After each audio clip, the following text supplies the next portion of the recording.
माझ्या एका फ्रेंडनी मला विचारलं की याच्यामध्ये ड्राय पॉपकॉर्न्स कसे बनतात. मागे मी जे बनवले होते ते वेट पॉपकॉर्न्स होते, म्हणजे त्याच्यामध्ये ऑइल वगैरे मिक्स होतं रेडीमेड. पण हे ड्राय पॉपकॉर्न आपल्याला मिळतं, ड्राय मका पण म्हणतो. त्याचं आपण बघूया की कसं बनतं. तर इथे आपण हे टाकून घेऊया.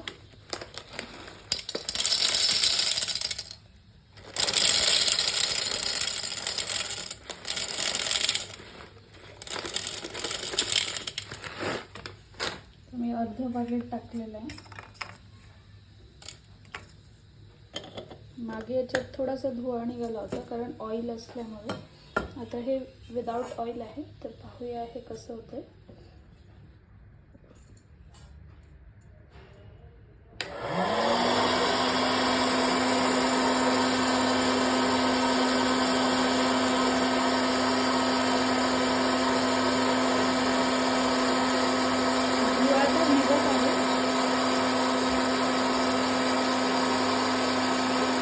थोडा टाइम लागतो याला पॉपकॉर्न व्हायला, कारण मशीन जे आहे ते गरम होतं.